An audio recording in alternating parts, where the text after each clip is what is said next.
Hello guys, चलो should have का use हम लोग सीखते हैं कि शुड हैव कहाँ लगता है। थोड़ा सा इसको मैं जूम करके समझाता हूँ। देखो, शुड हैव का यूज़ कहाँ होता है। पहले तो अगर आपको किसी बात का पछतावा है, यानी कि रेगरेट, जैसे जब कोई काम करना चाहिए था लेकिन नहीं किया गया। जैसे मुझे और मेहनत से पढ़ना चाहिए था, आई शुड हैव स्टडीड हार्डर। तुम्हें उसे फ़ोन करना चाहिए था, you should have called me. Sorry, तुम्हें मुझे फ़ोन करना चाहिए था, you should have called me.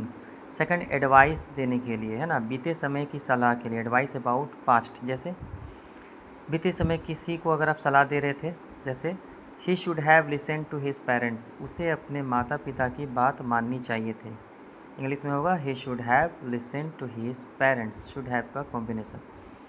They should have left earlier, उन्हें पहले निकल जाना चाहिए था। यानी जहाँ भी लास्ट में चाहिए था रहेगा, आपको शुड हैव लगाना है। अगला तीसरा पॉइंट कहाँ यूज़ होता है, एक्सपेक्टेशन के लिए। जैसे उम्मीद, जैसे किसी काम के पूरा हो जाने की उम्मीद होना। जैसे the train should have arrived by now, train अब तक आ जानी चाहिए थी। She should have completed the work, उसे काम पूरा कर लेना चाहिए था। चलिए, ये सारे सेंटेंस इसका स्क्रीनशॉट लीजिए और इसको बनाने की कोशिश कीजिए। 2-3 पीस में बता देता हूँ। I should have helped you, मुझे तुम्हारी मदद करना चाहिए था।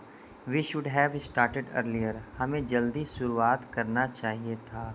एक और बता देता हूँ, ही should have told the truth, उसे सच बोलना चाहिए था। बाकी आप खुद से बनाने की कोशिश करो, ठीक है।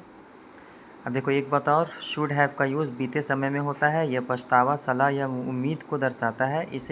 इसके बाद वर्ब की जो थर्ड फॉर्म है वो आती है। सेंटेंस हमेशा पास्ट के कॉन्टेक्स्ट में होता है, यानी प्रेजेंट के लिए नहीं, हमेशा पास्ट के लिए यूज़ होता है।